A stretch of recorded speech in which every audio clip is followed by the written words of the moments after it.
thanks for joining us again for another episode. Jared, tonight, mate, we're actually going to get out of the house and go for a run with Jean-Claude Van Damme. There'll be nowhere to run, which is an interesting 1993 picture from JCVD. Yeah. I'm sure you're looking forward to it. Is that correct? Yeah, it's when he calls you up and says, "You want to go for a run?" And you say, no, sorry, mate, but not feeling it today. I've run screaming from him before. Yeah, tight hammies, sore back.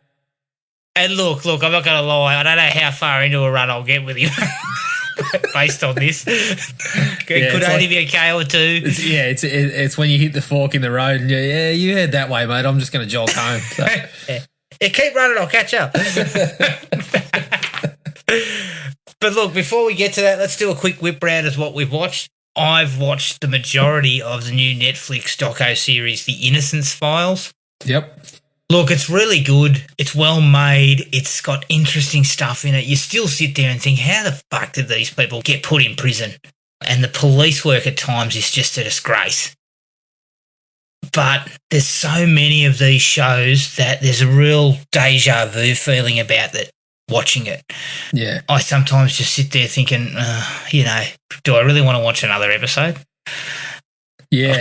Some of these cases you hear but in other mediums, or they've been on other shows or podcasts or whatever. But that's right. Someone like you who enjoys that true crime stuff, you definitely come across the same cases. If you listen to enough podcasts and watch enough shows, you come across the same cases and things like that. So I don't think it dulls the impact of, if I get arrested, I am fucking pulling out the super glue and jamming it on my lips. Just because essentially it's always the case of the police put enough pressure on, and I mean, it's almost emotional fucking torture. They torture these people enough that they confess or they say something. But yeah, you're right. It is a little bit deja vu. So when you're watching it as a viewing experience, it dulls the impact a little bit. Yeah, it doesn't take away from the quality of the program, but it just feels like we've been down this road before. I also watched the first 2 episodes of The Last Dance. Oh, didn't we? As we talked about last episode. Absolutely loved it. It was fascinating. I was fascinated. Yep. I did not move for 2 hours. Well, put it this way, I would estimate, and you would probably be able to back me up here because you've borrowed a few of them, but I would estimate that I've read a dozen books about Michael Jordan, the majority of him during those Bulls days, and even knowing a lot of the stories, I was still sitting there just absolutely gripped. I mean, I was hanging on every word, even about things that I knew about. And I cannot wait for next week to see the next 2 episodes. I think there's some really interesting stuff there, and I think it's really well put together. The guy's just fascinating because I don't care what anybody says, he is the greatest basketball player of all time, and he's built differently, even to everybody else, including the likes of Kobe and our favourite player, Tim Duncan. He's built a little differently to Tim Duncan because I think Tim Duncan's a nice person. but Jordan he's just built differently. Like, even now, sitting there watching him as a 50-year-old man, you can watch him and still tell that he just can't let things go, and he still wishes he could be out there just torching people. He's just built differently, and it was fucking fascinating to actually see that footage. The first 2 episodes only fed us a tiny bit of that footage that they've sat on for 20 plus years, and you watch it and you think, I cannot wait for the next few episodes where they ramp up the amount of footage from that season. I think it was 1 hour and 40 over the 2 episodes. And the footage that we actually got of that season that no one's ever seen was pretty minimal. It was only the exhibition games and a little bit of practice, and those couple of snippets of practice where he's telling people, fucking hell, get there. I'm not coming late. You get there. You're sitting there I cannot wait for 8 episodes of this. I think it's more than just the greatest basketballer. I would hazard to say he's probably the greatest athlete that has ever been. in terms of his global reach, and everyone knows who he is and, his impact on the game, but also the pressure that would have been on him. That's right. Every single night. He had to go out there and he always delivered. And that's what someone says in the first episode, You never turned up to a Jordan game and saw him score 12 points and go, oh, shit, that was rubbish. Yeah, well. He always delivered. They showed the McDonald's. When you shoot 40 shots, that's usually happening. Yeah, well, they showed the McDonald's championship when they played against the French teams. And they showed a couple of clips. And those poor bastards on the French teams, at that period in time, basketball wasn't quite the global sport that it has gotten to now. And quite frankly, it's gotten to because of Jordan and the Dream Team. Those poor bastards on those French teams in 1996 and 1997, they could not handle Michael Jordan. There's one bloke, he puts a crossover on one bloke, and the guy's in the next territory. He's crossed over county lines. So yeah, look, it was absolutely fascinating, and I cannot wait for the rest of it. Yeah, it's going to be a fantastic 4 or 5 weeks. Totally different to the stuff that we would normally talk about, but it's going to be a fucking horror show to watch for NBA fans of particular teams for that next couple of weeks. Absolutely. Yeah. Look, I also saw the most recent Dark Side of the Ring episode with Superfly Jimmy Snooker. Yep. Fascinating as well. Look, I'm going to hazard a guess he did it. Yeah, I would say you're possibly on the money there. Yeah, super sleuth. Yeah, look, you don't have to be fucking Hercule Poirot to work out what was going on. But it was an interesting viewing. I must say, though, Jared, there wasn't a hell of a lot of evidence. Do you know what I mean? No. To suggest 100%. Well, I think that's the thing. It's a thing about the era. It's a thing about the personality that was involved. It's a lot, but I would suggest that he had some things to answer for. Yes, I too would suggest that.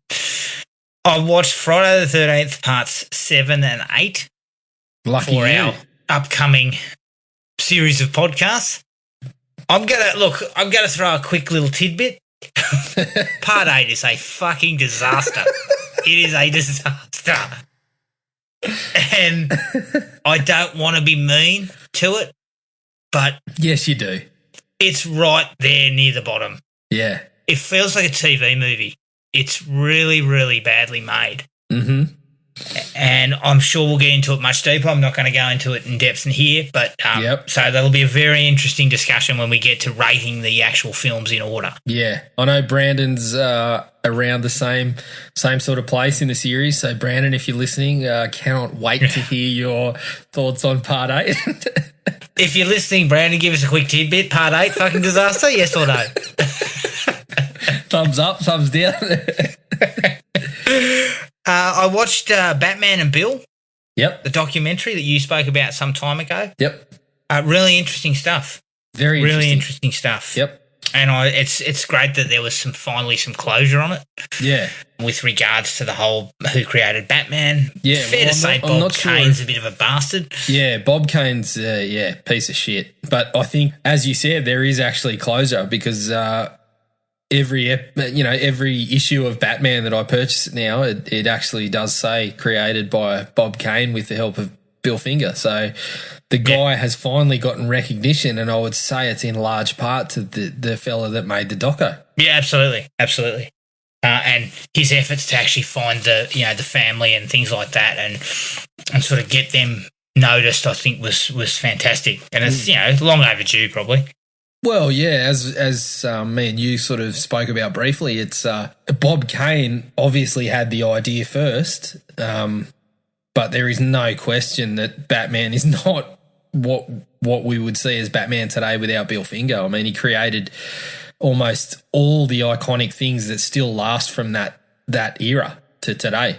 He created Gotham City. He created he created Batman's backstory. He changed the design. The Joker, I believe he came up with the Joker, Catwoman, and these are all things that are still incredibly important to Batman today. So if you're a comics fan, then it's sort of like, if Bill Finger wasn't around, then you wouldn't have what you have today. Absolutely. Yeah. The last thing for me was I watched 3 episodes of Lock and Key. I'm enjoying it. It's kind of a mix of sort of fantasy and horror that's not always successful. But I will see it out. There's still interest. Like, there's still little bits and pieces that come up that I think, oh, well, where's that going? Yeah. And so I'll see it through to the end and see how well it sort of plays out from here as to whether or not, you look at a second season when that comes up. So, This is an interesting one for me because Joe Hill has had quite the dalliance with comics. He's had quite a few. And Lock and Key is I would say, the most popular. And as someone that reads comics, I wouldn't say I'm an expert on comics, but I definitely frequent a comic shop every Thursday when the new comics drop, and I try to stay up on this sort of stuff. And I've read The Cape from Joe Hill, and I've listened to Nosferatu as an audiobook, so I think I've kind of taken his material in from a couple of angles. I haven't actually read Lock and Key, but it's very well regarded. So I was really keen to see what was going to happen with the TV show. So it's interesting to hear your thoughts on that one. Yeah, look, it's worth a look, mate. I think you'll enjoy it. I think you'll probably have a bigger interest in it than I would. But the good thing for me is it didn't sort of put me off.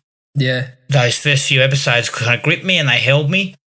The last couple have been a little bit not quite where I wanted them to be, but I think there's enough there that tells me, well, hang in, you might get some payoff.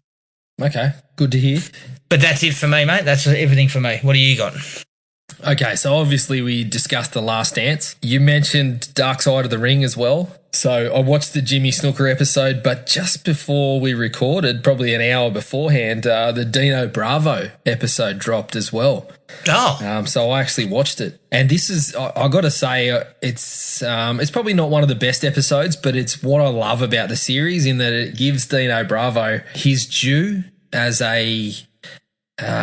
It respects the background that he had before coming to the WWF. So for my personal background, obviously, like, I knew who Dino Bravo was because when I was getting into wrestling as a kid in the late 80s, early 90s, I would hire the videotapes from the video store, and Dino Bravo was always on there. And I was an Ultimate Warrior man, because I was an idiot, and Ultimate Warrior just used to shake the ropes and fucking smash someone in 20 seconds. You were easily impressed I thought this by people great. from parts unknown.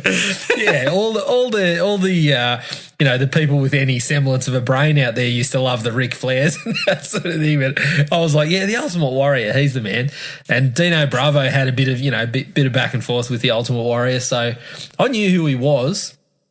But it was awesome in this episode to see that essentially in Canada he was a wrestling legend. He was the Hulk Hogan of the kind of the federation that he was in at the time. So it gives this is what I love about the series, that it gives everyone their due and shows he was a well-respected wrestler at the time, and that, he didn't just come in and fucking get squashed by the Ultimate Warrior every now and then. He actually had a background as a legit wrestler. But the fascinating thing about it is it seemingly was a mafia hit when he died, and I guess watching the episode, you get these... They talk to everyone and everyone's got a different idea. So either nobody knows what happened or everyone's too scared. And you see his wife talk about it, and I get the sense that she was possibly too scared to still talk about it. So it's fascinating from that sense. But, I mean, the series is just great. If you've got any interest in wrestling, you got to check it out. So that was there. Still on Gotham, punching through the last 2 seasons as a Batman fan, just sort of working my way through and going through the ups and downs of what they do to the Batman kind of mythos. It's sort of fascinating to watch because they're making the series at a time when Batman has kind of got that respect back as a character thanks to the likes of Christopher Nolan in that medium. But then in some ways they take a Batman 1966 approach to some of it, and so it's really interesting to watch. Like, it feels like it's kind of a little bit of both tones, and they don't necessarily mix well. Is that a fair assessment of it? Oh, totally. So just to, give an example, like Victor Zsasz, who's a character who's pretty familiar to most people who've read a Batman comic in the comics and most iterations, he's just a stone cold killer and emotionless and whatever. Whereas in Gotham, he's equipping sort of hitman type second fiddle. And I actually really like the character in Gotham, but it's not Victor Zsasz. So you sort of, right. you get these plays on the character that are totally different, but I like it for what it is, but it just feels like, Dark Knight Returns with Batman 66, just find it kind of jammed together and you just get a bit of everything. It's all over the shop. Some of it great, some of it not so great. But, I'll finish it off. I watched The Tiger King and I. Oh, yeah.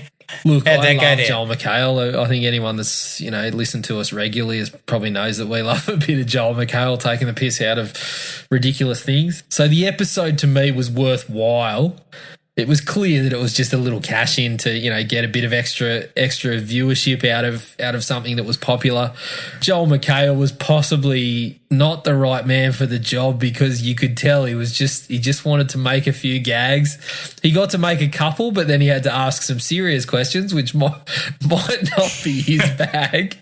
Didn't really work. But the episode was worthwhile because he actually got a few tidbits that made it made the 40 minutes worthwhile. Like you got some new information about a couple of things that went on that changed how they were viewed in the episode. Like that Travis fella when he killed himself. In Tiger King, it made it pretty clear that he did that to kill himself, whereas in Tiger King and I, it seemed like perhaps it was an accident. Right. Which is a pretty big thing to, to represent in such a different way. So, yeah, it's definitely worthwhile in that sense. But, when you take something as serious as that and then you get Joel McHale as the man asking the questions, it maybe isn't the best fit. Yeah, perhaps not the best option, but I can understand why they're doing it. I mean, it's going gangbusters since it came out. Oh, so of course. They just want to cash in, and that's, from everything I read, they said it was pretty average, but I'll have to have a look at it. It's just not. It's just I mean, it's exactly what you would expect when we're all in a quarantine and you've got to sit there and ask questions of people that you don't necessarily want to put offside, but you want to get a bit of new information out of, and it comes out exactly as you would expect from that situation. Especially with Joel McHale as the one hammering them. I mean, if you had to put Ray Martin on there, he might have got some better info out of him. He might have hammered him a little bit. Some deeper tidbits, some deeper cuts, mate. Ray would have smashed them, you know it. Yeah, I know it. The funniest thing about it is I think it's only just been the last couple of days. Jeff Lowe did an Ask Me Anything on Reddit. Piss funny. If you've seen some of the things that people asked him, they were asking him questions like, why are you the human version of a can of Monster Energy drink? And how many bottles of Axe body spray do you go through a year? All this sort of shit. Quite amusing. I think Joel McHale would have been right in on that if he was allowed to be. Outside of that, it's mostly the kid stuff. I watched every Wizard of Oz movie that was available to us. Right. Basically, we read the Marvel retellings of the Wizard of Oz books. So the kids wanted to watch the movies, so we watched the original. We watched Return to Oz, which I must say Return to Oz was a bit of a touchstone for me. I would consider Return to Oz one of my gateways into horror movies because as a fucking 6 or 7-year-old, it was pretty fucking scary. Did it still have that effect on you? It didn't have that effect on me, but it had that effect on the kids. The Wheelers weren't exactly popular. There was, a couple of instances where they were ducking behind pillows when the Wheelers and things like that were on screen. Right. But yeah, it was awesome to go back to for me. I really enjoyed it. And not only that, but having just kind of read because I never read the books, watching the movies. So reading the Marvel retellings are pretty faithful to the books. So checking out where it all came from was pretty cool. But we also had to watch Oz the Great and Powerful, which I don't remember being a great experience. And yeah, it wasn't. Watching it again, it was pretty ordinary. God, I can't believe you've seen it twice. Yeah, I know. I know. Possibly the biggest horror. I can't even get to once. No, but it's on Disney Plus, so you'll get to it eventually. No, I'll get there. I'll get there eventually. Shit. One of the biggest horror shows, again, thanks to Disney Plus. I can't tell you how we got to this, but after watching Oz, I think it came up on a recommended, and so here comes recommended Mr. Magoo. And I've started having a chuckle because it was Leslie Nielsen. Don't tell me you watched that, did you? We watched it. Because as soon as I saw Leslie too much Nielsen, time on your hand. oh, mate, as soon as I saw Leslie Nielsen, I started chuckling about all the good stuff Leslie Nielsen had done. And so Was it trash? It was absolute trash, but we chucked on the first 10 minutes or so, and before we started, I tried to explain to my kids. I said, so the whole joke is that this guy's got bad eyesight, and so he ends up in situations that are ridiculous. And the first 10 minutes, I mean, there's a couple of things that even I laughed at, a bit of classic Leslie Nielsen that I laughed at. So they were absolutely killing themselves laughing. So we watched the whole thing and I was just like, oh, fucking hell, poor old Leslie. He got saddled with this later in his career when he's probably saying, look, I've only got 10 years left on the planet and my kids and grandkids need something. But yeah, it's absolute trash. I'm not going to lie, there was possibly 3 to 4 times where a bit of classic Leslie Nielsen got me giggling pretty heavily, but it is absolute trash. But the kids loved it, so if you got kids, chuck on Mr. Magoo, they'll bloody love it. And also, the thing that shocked me the most is Jennifer Garner is in there playing some randomly, obviously fictional, I can't say, Middle Eastern country. She's like a representative of some fictional Middle Eastern country. Jeez. So they've got her hair dyed dark and that's enough. I wonder if she leaves it off the resume. Oh, mate, you want to talk about whitewashing? Jesus Christ. Can you find someone any whiter than Jennifer Garner to play a Middle Eastern person? Yes. Possibly not the best casting choice. No, possibly not the best casting choice. Obviously, like you, I've been going through the Friday the 13th series in preparation for what you've called the definitive retelling of the series, what I would call... Well, look, Crystal Lake Memories might have interviews with the actual players, but we're going to talk about what the fuck moments and blokes who are disgusting pigs. Characters within the franchise that are disgusting pigs. We're going to dig really deep, but it seems like we're going to dig deep into the toilet bowl and not much. I mean, you will not have listened to so many podcasts that talk about feces in urine in your life. Again, Brandon's listening to this and just reneging on the whole deal. So, it might end up being just me and you after that. But yeah, obviously I've watched them. I've watched through to part 4. I'm about to kick off part 5. But going from part 4 to 5 is that's the epitome of champagne to shit, isn't it? Like in terms of the series. Yeah, I think 4 is an absolute winner. And the 3 that came before it all have moments that I really like. 5's where things go a bit bad for me. They then pick up a bit later, but 5's where it kind of falls apart a little bit. Yeah, I would agree. And the very last thing that I watched is I'm kicking off a rewatch of The Wire, which for me was the greatest TV show that I've ever watched.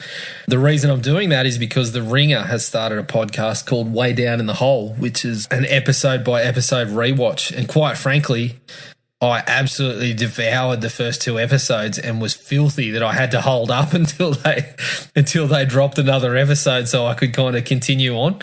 To me, it is just it's the best TV show that's ever been on. I just think it is so engaging. There's so many characters that are so different and developed throughout the series, and yeah, it's fucking fantastic. So if you haven't watched The Wire, you got to get on that for mine. And that was the last thing I watched. I've already made overtures to start getting the first season. So yeah, good. Get on it. essentially, I rewatched the first episode, which my recollection was everyone that I've told to watch The Wire that hasn't watched it, I've said you got to give it 3 episodes because the show doesn't wait for you. It just delves into the characters without all this introductory shit. But the first scene is just this scene of McNulty, who is essentially the main character in the whole thing, talking to this guy on the street about a murder that's taken place. And it's fucking brilliant. The dialogue is just fucking sizzling for mine. Sizzling. Straight off the bat. And I think perhaps it is because I've watched it before and I know who's who. But the dialogue from the get-go is fucking outstanding. And the first episode is great, but from the second episode on, it is just it's just top notch. So yeah, check it out. Definitely. Is that everything for you? That's it. All right. Let's take a break. Put on your running shoes. Your headbands. We're going off for a run with Van Damme with 1993's Nowhere to Run. Here's the trailer. We're gonna need her parcel. It's right in the middle of the whole development. It was her home. They want your land. Her struggle. I'm not gonna give up my home. But now, Sam, something's wrong. it's his war. When push comes to shove, you're gonna be dealing with me. I look forward to it. Jean-Claude Van Damme. Rosanna Arquette. Kieran Culkin. Nowhere to Run. A Robert Harmon film. Rated R. At theaters January 15th. Nowhere to Run from 1993. It's directed by Robert Harmon, who directed The Hitcher. It's produced by Gary Adelson, who produced Hard to Kill, and Craig Baumgarten, who produced Universal Soldier. The story is by noted smut merchant Joe Esterhazy, who gave us Basic Instinct and Showgirls, and Richard Marquand, who was actually the director of Return of the Jedi. Oh, shit. I bet he wishes The he could have screenplay's gone by back to Joe a Star Wars Esterhazy. movie. Sorry, mate? I said I bet he wishes he could have gone back to a Star Wars movie. Yeah, well, I think he was only involved in the story because I believe he died before this was made. Okay, my apologies, Richard. Yes. The screenplay's by Joe Esterhazy, Leslie Boehm, who wrote A Nightmare on Elm Street 5, The Dream Child, and Randy Feldman, who wrote Tango and Cash. It stars Just a Jean-Claude... cavalcade of powerhouses in the genre, isn't it? Exactly. I'm surprised it makes any sense with Randy Feldman involved. But then again, it wasn't directed by 10 people. It stars Jean-Claude Van Damme as Sam Gillen, Rosanna Arquette as Clyde Anderson, Kieran Culkin as Mike Mookie Anderson, and Ted Levine as Mr. Dunstan. The budget was $15 million, and the box office was $22 million worldwide. I've got quite a bit of trivia here. It was initially written for Mel Gibson. I think Mel might have had a quick look and said, nah. Yeah, I was going to say that the missing bit of that trivia is Mel Gibson saying, no. Rosanna Arquette stated that she disliked working with JCVD and only took the role as there were very few decent female parts around. Right. And the last one is a quote from Van Damme about the film. The script was not that good. The writer told me he was going to fix everything. I was in his house. He shook my hand. He promised me, but he didn't fix it. Yeah, but is JCVD at that point in his career, is he the judge of that? Is he really the man you're picking to sit on the judge's table to say, we need to punch up the writing in this one? No, he's not, mate. No, he's not. All right. Let's get into it. Look, I'm not going to kick the absolute daylights out of this. I'm going to say it's a 2.5 out of 5. It's kind of a middling Van Damme. Its action scenes are actually all right. When they get to doing what Van Damme does best, it's directed with a little bit of style and it's okay. It works on those terms. Where it falls down is the rubbish characterizations, some terrible dialogue, and they basically kind of showcase Van Damme's lack of skills as an actor deliberately, seemingly. When he has to do anything dramatic, he just looks uncomfortable. And it never works on those terms. So if you'd have just jacked up the action, you probably would have got me over the line with a 3 or something like that, because I would have been pretty reasonably happy. But because the action scenes are only few and far between, all the bullshit in between is just not up to scratch. So 2.5. Yep. Where are you at with JCV? How far into the run are you?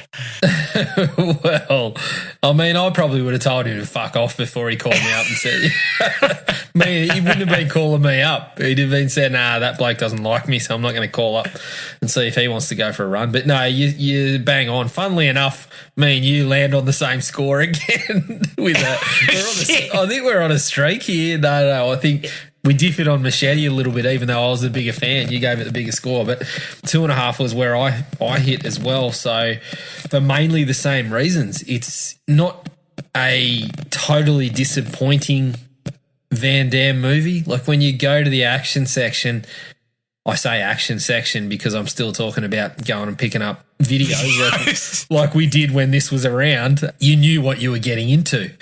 And JCVD was top of the shelf in that era. The 90s. When you get the chance to look back at all of it as a whole and see, the goods and the bads, you bang on. It's not a disappointing Van Damme movie for someone that went to actually select a Van Damme movie, but it is not top tier Van Damme. It's a well enough constructed story for an action movie of this ilk. But you are bang on whenever there's acting required, which to me there is too much of it in this movie required from Mr. Van Damme himself. That's where it sort of falls down. So yeah, the whole idea of the movie, simple. You get a really good actor like Ted Levine to play a role there of someone who's going to be an antagonist.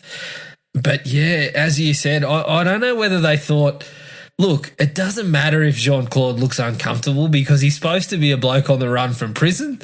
So anything he does should look uncomfortable. He shouldn't. He rolls around the place with fucking impunity. Impunity. You swear he didn't get out of jail. Mate, he's down at the bloody corner store more than I've been in the last 3 weeks. So, shit, if I was on the run, I wouldn't have been popping my head out of the barn. I'd have been hiding under the hay or something. Let me tell you something, mate. 10 minutes into his escape, police pull up to the local, Star Mart and go, have you seen this guy? Oh, yeah, he's just he's camping down by the lake. Yeah, exactly. Yeah. He came in, he had the whole setup. He had the tent, he bought a couple of steaks and he took off. Okay, so how do we know how to find him? Look, he's in a pretty good looking suit and the pants are up around the chin, so you'll know him when you see him. But yeah, I was spot on, mate. 2.5 is where it's at because it doesn't necessarily disappoint if this is what you're after, but you're not going to go back to it very often. No one's after this. Well, me and you are. I mean, I got the call from you to say, "What about Nowhere to Run?" And neither of us thought better of it. So yeah. I mean, I guess what I mean is his fan base wasn't interested in this. Like, I'm not going to say he was cresting a wave. I mean, he caught a small wave into the beach with things like Time Cop. Cresting a wave. Had he actually done Time Cop by this stage? Oh, I No, can't I think remember. they were after. But I wouldn't say cresting a wave. I mean, he's fucking. He's faffing around on the bloody. He's faffing around on the bubbles at this point. I don't think he's riding the wave.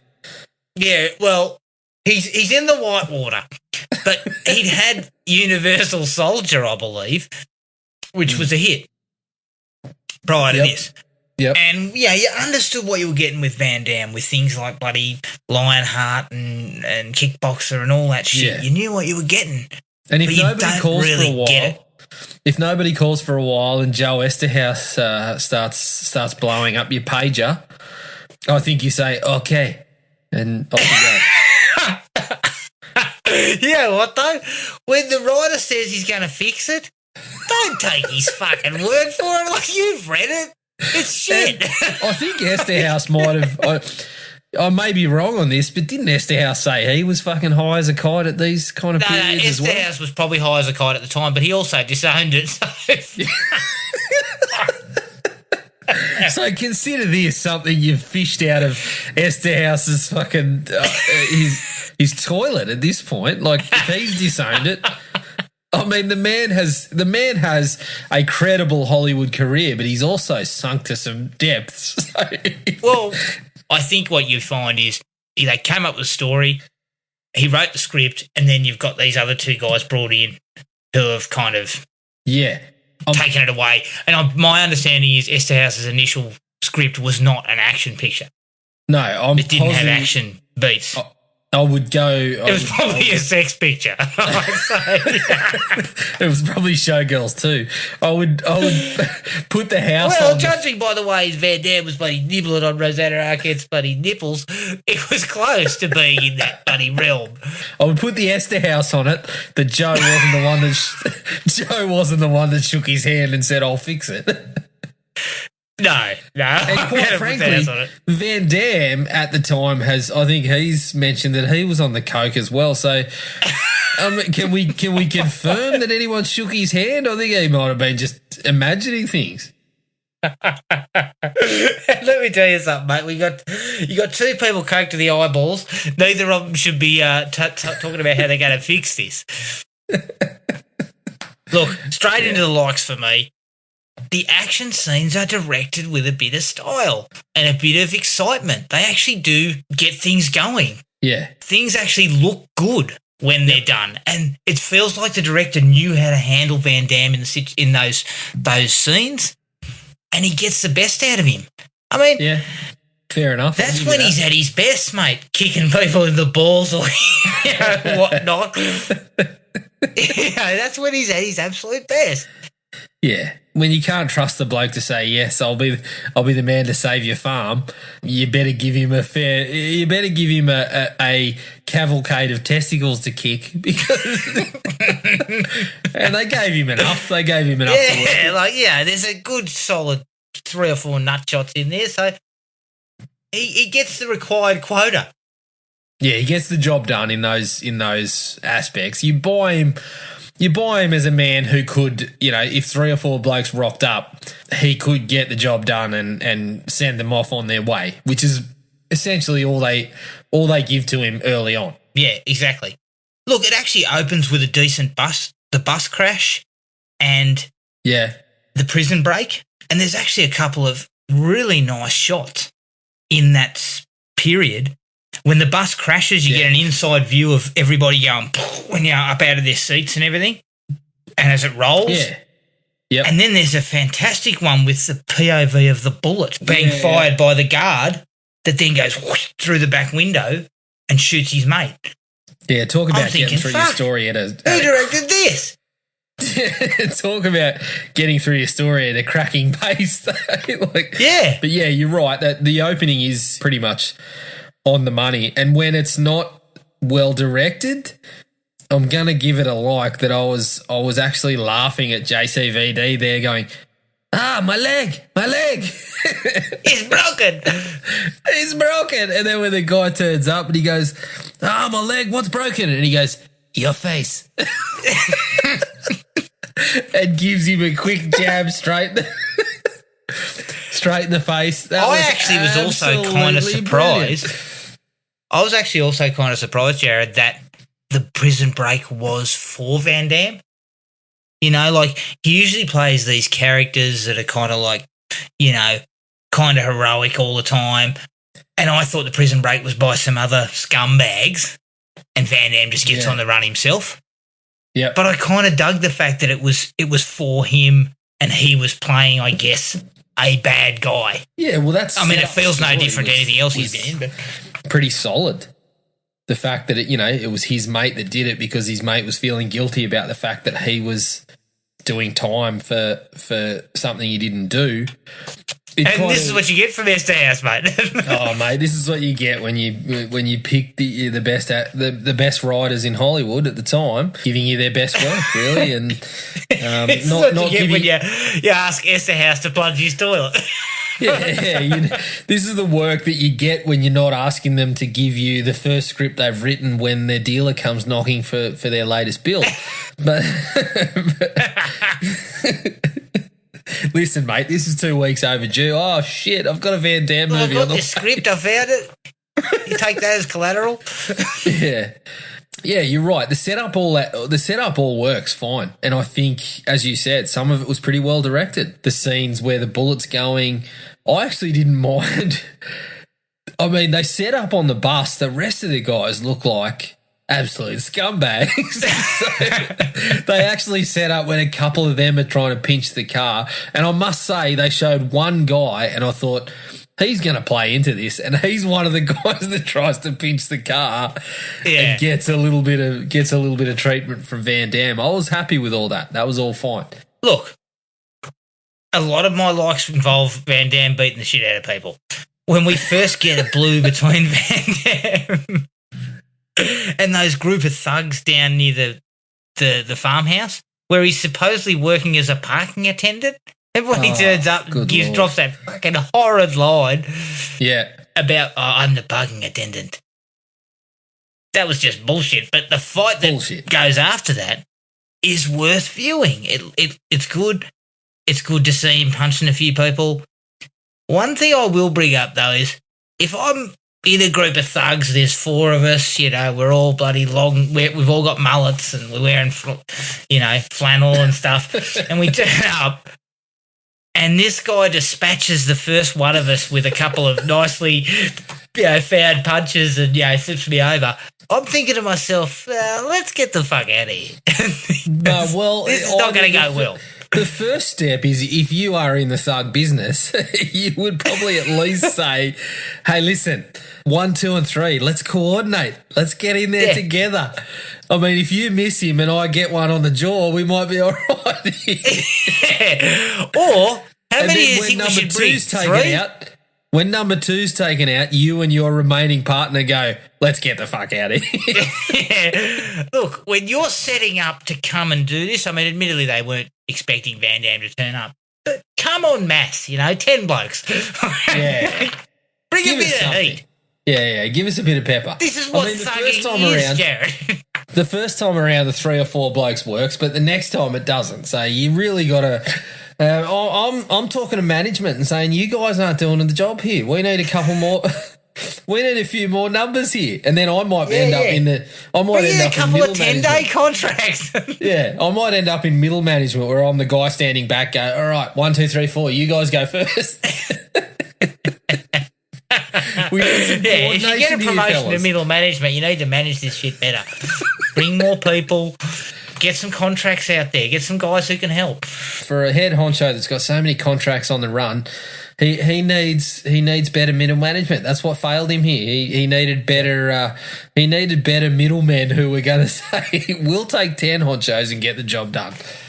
Yeah, that's right. Let him down.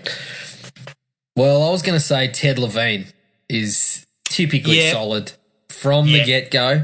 Like the little card trick stuff is decent villain for a Van Damme picture. I mean, that's the classic sort of setup. He's muted a little bit for a large portion, but when he gets to cut loose near the end, he's exactly what I would have hoped for. And personally, Jared, I don't mind Rosanna Arquette. I think she doesn't get anything to do here. This is fucking as flat a character as you can get. I mean, well, she's basically just a damsel in distress. Sorry? She said it. She said there's not all that many good roles for women, and this was the one she picked. This is what she went after, and really, I mean, she's better than this sort of shit, but I can see why you would take it. She's a very good actress, and if you are saying, I'm not getting any good roles for women other than the one where Van Damme is nibbling on my nipples... That probably tells you what was coming across the desk at that point. the early 90s was not a good time. No, for that type of thing. I would like to think a woman that she's a good enough actress to have a song written about her by Toto that she could probably. Yeah, I only recently read that and I was pretty impressed. She should probably get a little bit more respect than she got here. But yeah, it's showing an actual actress opposite the man who's supposed to be leading the picture. It makes it stark how acting And is it's probably the supposed to same work. with Ted Levine. Yeah, well, that's the right. two of them together is a mismatch. Ted Levine is really good. As you said, he's out of it for too long, but when he's on the screen, he provides the menace. I mean, you're never going to buy that Ted Levine is going to go there and beat the shit out of Van Damme, but a good actor provides that for long enough in the picture. I mean, the back and forth when the sheriff is in the office with the guy that's running the whole operation. Ted Levine is fantastic in those scenes, and he gives you that sense of menace. He gives you everything you are asking for. And you know from what? That role. I'm going to throw Esther has a bone here. I actually was pretty happy with the way they handled the sheriff and the relationship between him and Rosanna Arquette, and they didn't do it into the old, he's a nefarious mongrel as well. Yeah. They took a slight change of tact there, and I appreciated that. Yeah, I was fine with that too. That was definitely one of my likes. As I said, I think the writing for this type of picture set it up well enough for what you were expecting.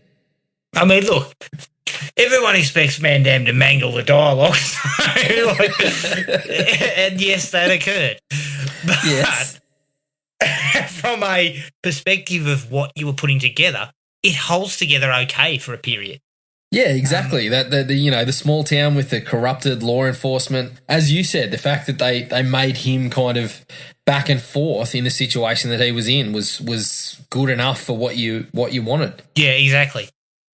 I really actually enjoyed the scene where he uses a bulldozer to knock the water tank over to put out the fire around the propane tank. Because there's nothing he can't do. I don't know what his life pre-prison was. I'm assuming it involved, all sorts of different things. Engineer. But it is well directed once again. This Robert Harmon seems to have a nice knowledge of how to shoot this stuff, and it looks good. Well, it's exciting. It's exciting enough. Yeah.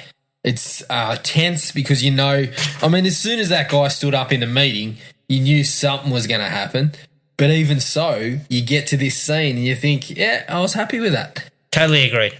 I like the sequence where he takes on those two thugs who are trying to fuck up her crops, I think, using the bulldozer and everything. Yep. Again, that works nicely, well-directed, well-paced. Van Damme doesn't speak, which is helpful. That helps. And it's a nice way to once again sort of raise the excitement levels a little bit because there's a bit of a flat spot before that. Yep. And so once again, that sort of brings in a little bit of excitement to the picture. Agreed. And for me, the final like is I actually thought the finale back at the farmhouse is entertaining. Like that's where the film shines really because you give Van Damme something to fight for because Rosanna Arquette and the child are in danger, and you put him in the same house as the bad guys. Yeah, I think and it works. The ending was one of the best parts. A little bit of the back and forth. I don't think, funnily enough, for a Van Damme film, I don't think the action was the strongest part of the ending. I think you gave him enough to do, but the writing of having the cops turn up while Hale's got the gun to collide his head and everything, it was a really good way to go. I actually really enjoyed the way that they rolled through that. So, and I think the fight between him and Ted Levine is actually quite good because it's back and forth. Yeah. And although you know that Van Damme would have tailed him up, it looks good on film. And Van Damme, to his credit, he's not counting punches. Well, that's the bonus to getting a guy like Ted Levine is that he is an actor who can provide the menace. I mean, the guy has played roles where only his voice is providing the menace. So you get that, but then you get a good enough actor who can sit there looking at another bloke on screen who's the law enforcement of the whole town essentially, and make him look like you got nothing on me, and it works. Because Ted Levine is a very good actor, and that's the difference, right? So when you put him in the end, you've already bought him as being up to the task. And so when, as you said, Van Damme is not counting the punches, and Ted Levine gets a few in and gets a bit of damage on him, then it works because you've already bought him at that point. So I think all of that works. And the guy that plays Hale, his name escapes me. Josh Ackland. He's a good enough actor to throw out that bit at the end where he starts yelling at people, you know who I am and all this, that sort of shit. And then when Van Damme fucking hits him in the Jats crackers, it's actually a really good ending. The way to finish it. Yeah, I appreciated the finale. I thought they did a really good job, and it was kind of like I felt like, where was some of this earlier? Yeah. Definitely. Like why didn't we weave the action into it a little bit stronger, like push the action a little bit harder? Because I think it would have actually paid off. Yeah, I think you're right there. I think it's sort of the bones to the story are pretty strong, but it goes away for a while. Yeah. And do you have any other likes? Mate, I've got a few here that you haven't mentioned. Shit. Number one, whoever the prison barber is should get a job at bloody Hair by Stefan when he gets out of prison, because Van Damme's mop is looking outstanding when he gets out of I mean, it's no chance for Dro, but it's pretty good. And just quietly, mate, after that scene where he fights off those guys with the bulldozer and everything who are trying to ruin the crop. Yeah. He seems to be dressed suspiciously similar to Chance Boudreau when he's back at the house. I thought, well, that's a nice touch. Well, they know where the quality's at.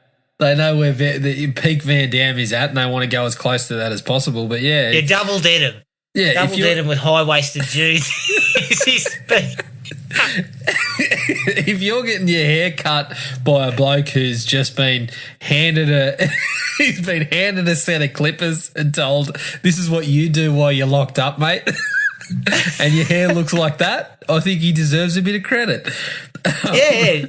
Good. I mean, it's like he didn't get his buddy get shivved in the neck. It's a win all round for the bloke. Exactly. He's got his way through, and he's actually got a bit of flair for his profession. You also failed to mention that when Van Damme's in his tent, he gets a quiet moment to flick through some stick mags. I had that in my dislikes, but quite frankly, that's a definite like. Absolutely, you are on the run from the cops. You don't have time to pick up the latest issue of Jugs magazine, mate. It's not a good move. I tell you, mate, stay on the run, JCVD. If you are fresh off the prison bus, the first stop is Fantasy Lane, and you're sneaking past the magazine rack. You're sneaking past the magazine rack, and you're picking up whatever you can get in the quick 2 minutes. And you know what, Jared? You know what? He wouldn't look out of a place in disguise in a joint like that. With a haircut like that, he's absolutely regular customer at Fantasy Lane, I'm telling you. And you think to yourself, oh shit, I've got to get out of town. Oh, I could probably give 2 minutes to the magazine rack, whichever one looks the best. I'm quickly grabbing it and I'm back on the run again. Obviously, that's what happened. That is a piece of absolute gold. You are wanted by the police, but you've got time to read stick. I don't get it. The articles, John Claude, or what? Well, clearly he didn't have enough cigarettes to trade when he was in the clink. So as soon as he's out and he's got a bit of cash in the pocket, that's the first place you go. Yeah. Oh, absolute. It was comic gold. I was laughing my ass off when it came up. Yeah. Because he looked so comfortable in the tent.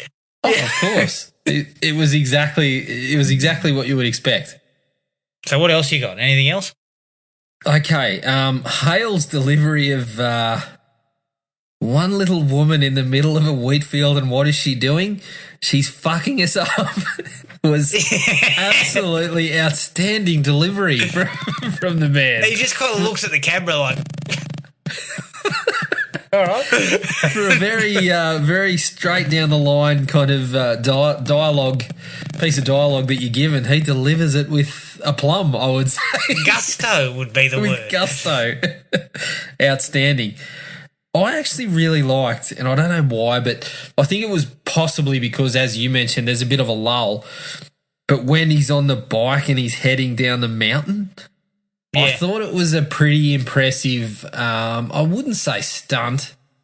Well, I guess you got to give credit to the stunt people because the shot looked pretty solid. Like it actually looked like one of those bloody BMX or mountain bike kind of videos that they do now with drones. But obviously they did it with a helicopter at that point where someone was kind of just heading down a trail on a motorbike. And I actually thought it looked pretty impressive, to be honest.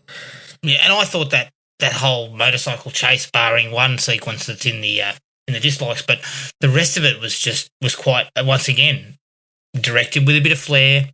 Yeah. Brought some excitement to the table. And you're right, that shot from above where he's riding on the ridge looks beautiful. Yeah. Like it's just fantastic. Yep. I was pretty excited. And obviously you haven't watched John Wick 3 yet. So you might want to block your ears. But the old getting the horse to kick someone in the face pre-John Wick. Look, I have to say I absolutely love John Wick 3 and I never gave JCVD credit for being the man that... Being ahead of his time. Well, John Wick was copying. I hate to say it now, but it was... He was copying Van Damme, for Christ's sake. A lesser Van Damme. John Wick has watched Nowhere to Run, no doubt. Him and us, and that's about it. I give him credit for that. Yeah, look, credit where credit's due. JCVD and the writers of this came up with that first. Yep. Got to give them the credit they deserve. Anything else for you?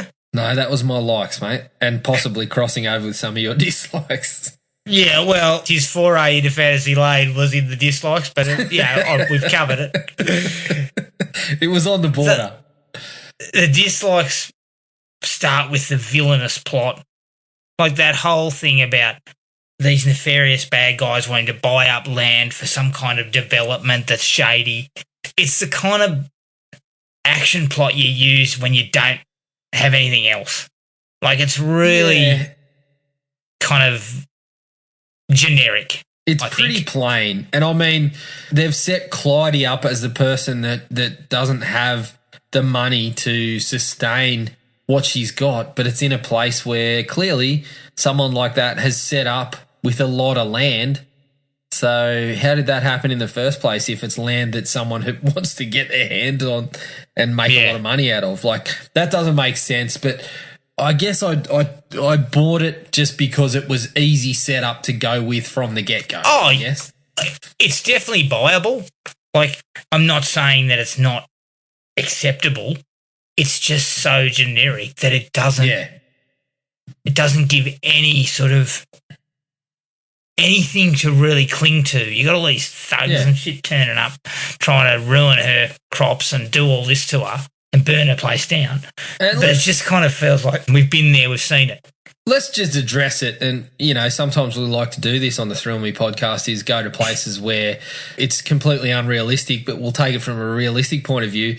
How many henchmen are you getting into the middle of fucking bumfuck wherever they are?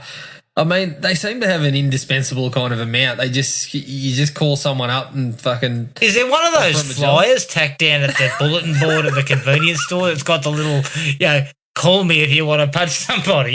Yeah, you pull the little piece off? The big city thug... The big city thug kind of go is just it's flooded at the moment. So you got to get a few people, running their hustle down in a place that nobody wants to go. So it's just it doesn't make any kind of sense in that regard because and she look, seems it might to be have the same thugs repeated over and over. I don't know. I didn't look too close, but I mean, after you've had your ass kicked by Van Damme, I don't think you come back for a second. You're do leaving you? town. We've seen Machete. We've seen the bloke just put his hands up and say, "Hey, I'm out." That's it. That's how it happens when Van Damme comes at you with a hefty fly kick. But That's she right. seems to have a large parcel of land, so it's just it doesn't pass muster from that regard. I mean, I don't know think. there was that whole little side piece about how her husband had died, and that's why she was financially strapped, I believe. But Yeah, but they're running the You know. same. I mean, he's obviously running the same cattle as she's running after he died. yeah, and she seemed to have acreage. She had plenty, mean- mate. But, yeah, I mean, when the next door neighbour's barn catches on fire, they seem to see it pretty easily, but she's got so much land that she's got to fucking ban hunting and camping on her land. It doesn't pass muster for mine. Yeah, you look into it too deeply, and you find some problems. Yeah. Speaking of problems, it does not play to Van Damme's strength as an actor. What No. they are, I don't know, but Well, you put two things. You put two things that don't belong in the same sentence there: strength and three things: Van Damme, strength, actor. They don't belong together. no, I shouldn't knock the bloke because his strength is his physicality, right? Yeah, So he's a physical guy. He needs to do less emoting yeah, and more kicking people's balls, right? But the right director can get a somewhat semi-decent emotional piece out of him when you need to. yeah. And perhaps maybe this is where the director falls down a little bit because, as I said, the guy looks fucking uncomfortable. I never bought the relationships at all Yeah. with the child and with Clyde. Neither of them resonated at all. And most Well, of that's it's- Van Damme's fault. It seems to me like this is a movie that a Stallone could have pulled off. Because although the action sequences aren't there, Stallone is the one out of those. You know, if you look at the guys from that era, Stallone, Arnie, Van Damme, possibly a Willis. Willis could have maybe done this sort of Seagal? stuff. Could Seagal have handled it? Well, of course Seagal could have handled it because he could handle anything. But to me, Stallone is the one that this sort of movie worked for because Stallone was the one that could act a little bit at that point. Yes. Van Damme now, I think, could get you a bit of this stuff. But at that point, I mean, it was just look at the camera, don't move your face and say the words. Look, you can see why it was offered to Mel Gibson Yeah. because You Mel could. Gibson could have done this role. Yeah, but then, But- you know, you miss out on the rest of the stuff that Van Damme actually gave it. Like Mel Gibson couldn't give you that sort of stuff at that point. I don't Yeah, the ass kicking and the.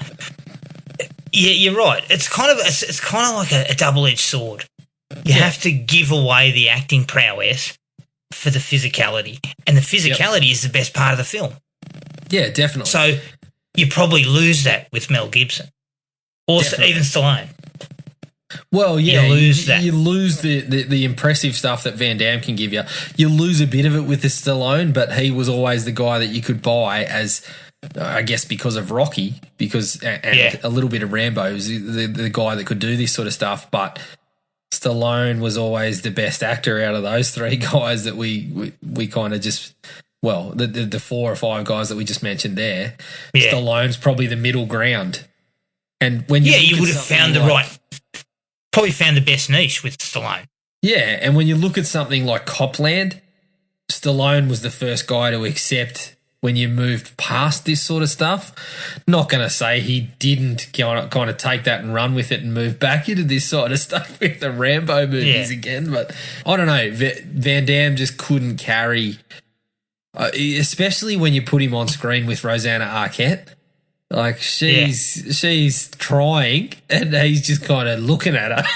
I mean, yeah, it's just all he's sort of looking at it like, what? Yeah, Are you we can't together? expect him to kind of say, "Do you get your boobs out now?" and kind of go with that. But it doesn't work. If I'm putting it in horse racing parlance, the bloke he's got top weight. Like he's just way down. Like he's got too much on and he's handicapped to hell because they've asked him to emote and it doesn't work. They've asked him to build relationships with humans. Well, case in point. Not hit them.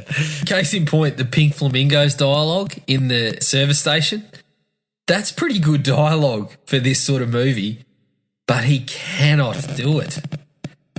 He kind of, Yes. when they go, "What are you hunting?" and he goes, "Pink flamingos." And you kind of get what he's talking about, but it just doesn't carry when he's delivering it.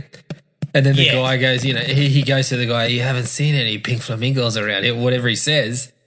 And you know what he's getting at, but it's just like, no, you missed, mate. You missed, and the budget said, we've given it as many takes as we've got. We've got to move to the next setup. We have got to move on. I think that's what and happened. that sequence, I couldn't stop laughing either at that sequence where he comes in and he goes, does the pink flamingo stuff. And then you hear the radio going and it says, 12 of the 17 convicts have been, from the bus crash have been re-arrested.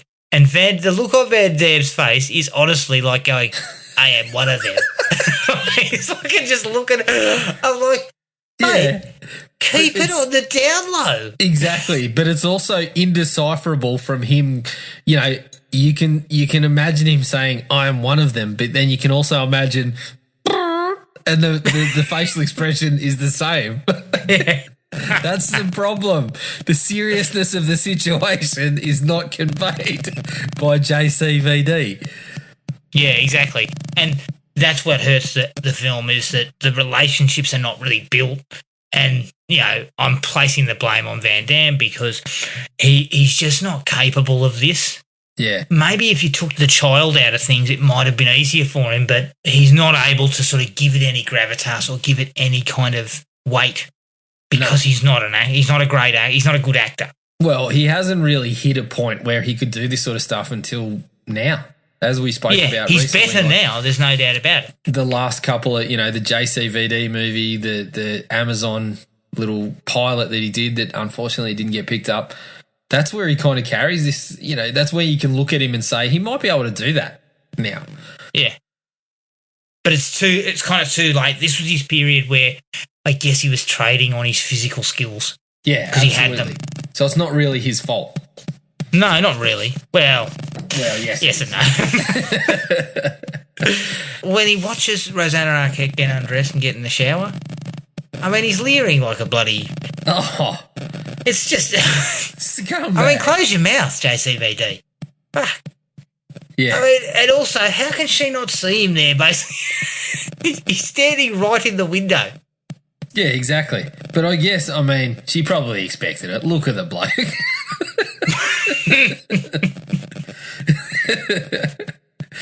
I noticed the same thing. If you're as much of a gentleman as you think, I guess we can't give him too much credit because he's been in the clink for how long? He's turned up to Fantasy Lane. That hasn't satisfied the needs. So now he's peering through windows. Yeah, look, putting those three sequences in order, him in a tent with a stick mag, followed by watching a woman get undressed and have a shower, followed by an extremely unsexy sex scene. The whole thing sounds bad. No, it makes perfect sense, though. It makes perfect sense. It's the most realistic part. It feels like a bloke who just got out of prison. Exactly, with a fresh haircut from the prison, from the prison hairdresser. The prison barber was doing an absolutely fantastic job. Exactly. So he sort of felt that he was a gent. Yeah, you got to take that out of your dislikes. It's the most realistic part of the movie. Yeah, I agree. Though he was leering with the worst of them. There's some shocking one-liners. This is another thing JCVD mate. is not good at. This was my biggest dislike. Yeah, he can't seem to harness the understanding of what a good one-liner is for an action film. It just kind of felt like he doesn't really know what that is. But I feel like this was probably down to writing because the one-liners were so out of context. The ones that stood out to me were obviously the parking inspector. She's crashed into the wall and he's like, "I'm the parking inspector and you're bothering my customers." And I'm just like, Okay, so the only link that you've got there is she's one car in a large rural property who's banged into a fence, and you've made a gag about a parking inspector. But then we get the exact same thing when he gets a length of wood and fucking belts the guy with it, and he gives it a strike 3, you're out. And I'm like, there's no link there. There's nothing. Like, the reason that some of the quips work are either, number one, they're a really cool thing to say, like probably what Arnie was dropping in Predator, not necessarily linking to anything, but really good lines like, if it bleeds, we can kill it. Yeah. Or they link to what you're doing somehow. The ones in this were just totally like out of context, and so they looked ridiculous whenever he was trying to say them. Exactly. And it just never worked. And it just takes away that sort of factor of a bit of cool. You've got to have if you've got an action hero, he's got to have a one-liner. And this was the 90s, so this was it was expected, really. Yep. And I'm not saying it needs to be absolutely brilliant, but it needs to have some kind of context. It's got to be in context to what's just happened, right? Stick around, for instance. Exactly. You know, classic. It's not a great line, but it's just cool the way it's done. Yeah, exactly. And when you think about Van Damme, for me, he's never nailed that. The best one that I can think of is Bloodsport, when he's screaming out, "Say it." Yeah. And that's about his best, his best lines in those contexts. Because agreed. That's what he was kind of missing from the Arnies and the Stallones, is that he never got in films this well written. Like Stallone had a First Blood or a Rocky and things like that. Arnie had Predator and Terminator, and he got those iconic one-liners. You look back at it, Van Damme doesn't have those. No. And it's kind of like that's another reason why he's a tier lower. Yeah, exactly. And that's never got the great line. And look, don't get me wrong. They were looking for all the big stars had errors in their one-liner. They had some shit one-liners throughout their films, but they always had a classic to fall back on. Yeah, and they're always remembered for those classic lines. Don't get me wrong. Stallone and Arnie were rolling in the muck right next to Van Damme on a couple of occasions. Yes, but they always had those to fall back on, and Van Damme never kind of reached that. Exactly, and Seagal was the same. Yeah, exactly. I would put Van Damme a tier above Seagal even, but in terms of the writing and the one-liners, he just never had it. As I said, Bloodsport's is as close as he got when he's there yelling out, "Say it, say it," trying to make the guy tap out. In these kind of pictures, JCVD never ever got a, "Kill me, I'm here," or something like that. Yeah, exactly. Look, I really enjoyed the motorcycle situation and the motorcycle chase, but the way he gets on the bike, when he kind of fucking leaps, yeah,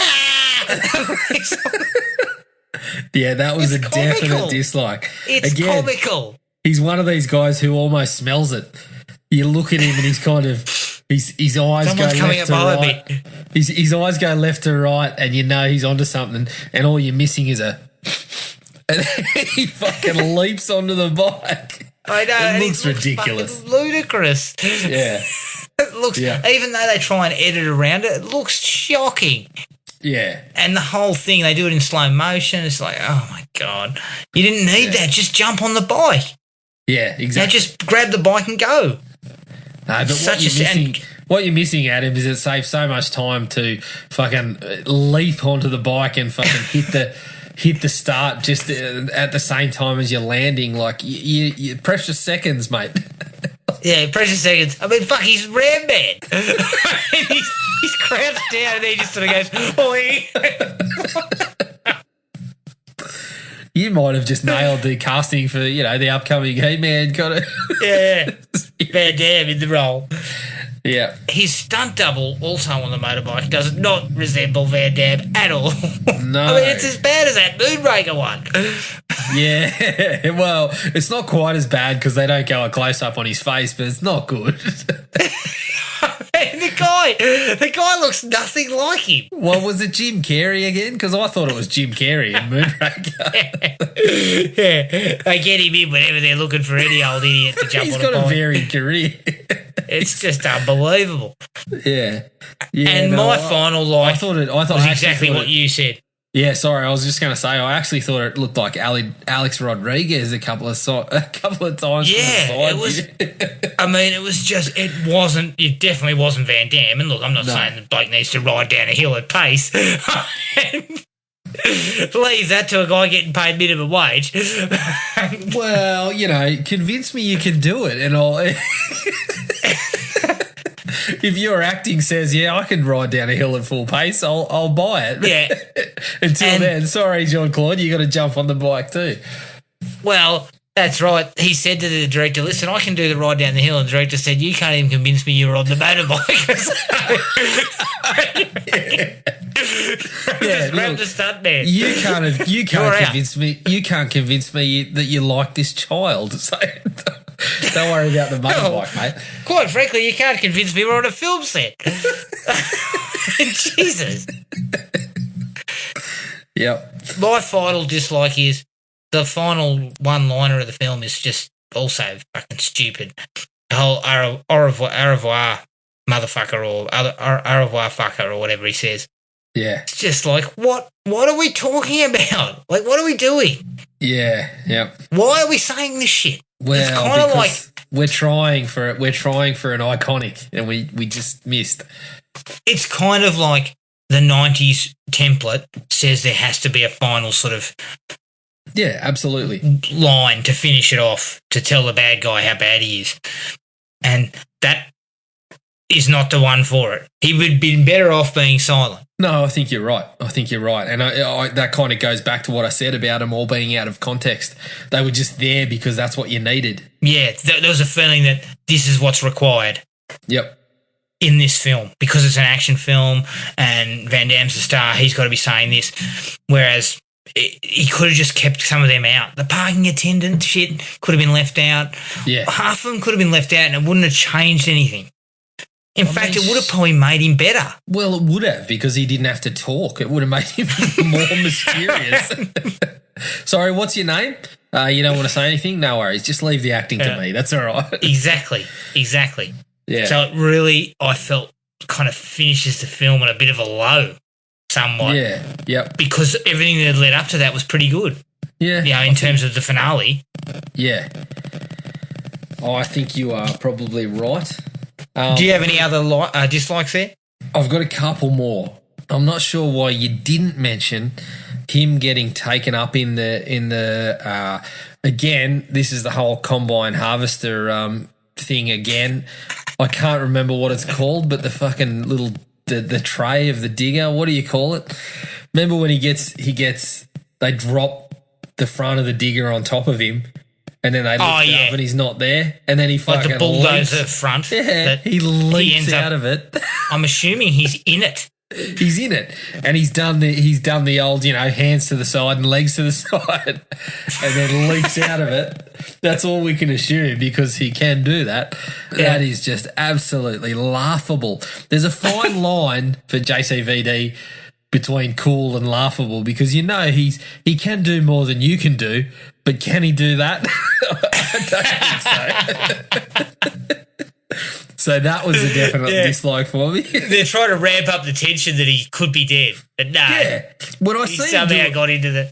When I see him do a fly kick, I know he can do that, and I can't.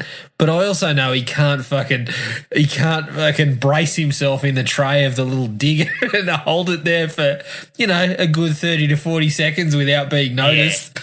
That's pretty bloody silly. It's pretty silly. Not enough Ted Levine, as I mentioned earlier. I really thought he was very strong in terms of an antagonist. I just felt like when it went to a dead spot, it was like less of him and more of here's three thugs turn up at the farm. Yeah. And there was a stretch there where we just didn't seem to get much of him at all. And then he came back in towards the end. But I felt like he was the presence that you kind of needed hanging around and keeping the threat there, especially when you see him walk up with the little girl That is the one moment in the movie where I was like, oh, shit.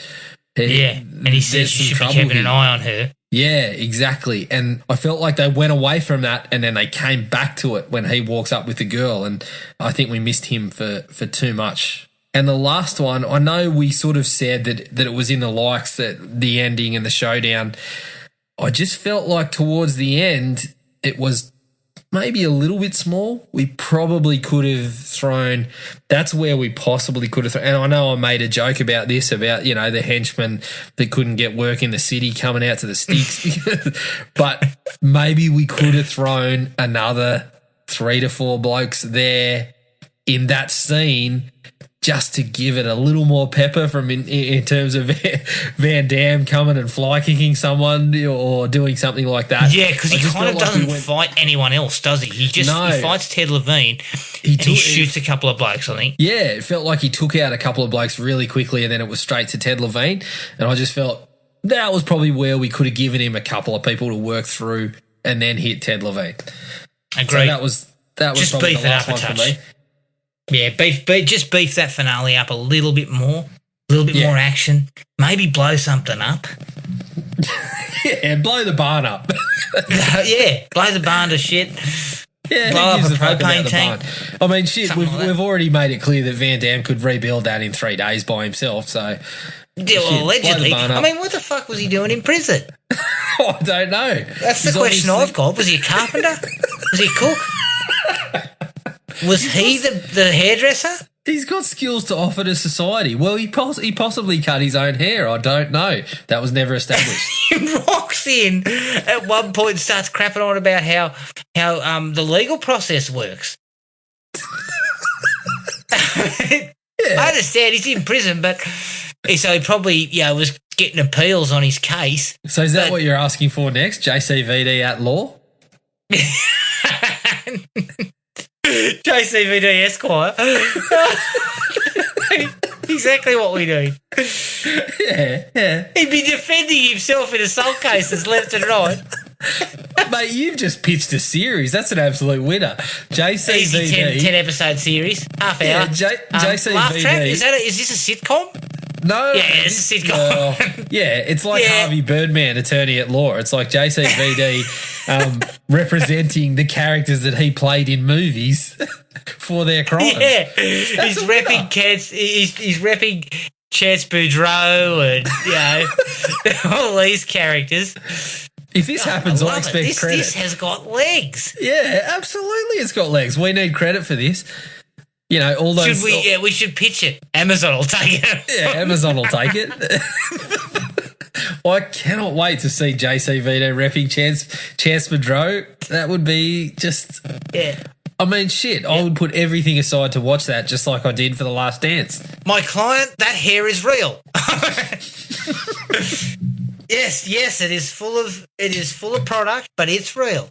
Look, you are damn right the coffee was tolerable. We'll put that into evidence. Okay, so it didn't require beating the shit out of 6 guys after it. But it was tolerable. All right, mate, is that everything? Yeah, that was it for me. Oh, that was Nowhere to Run. You can find us on iTunes, Spotify, and Podomatic. Send us an email at thrillme@iinet.net.au.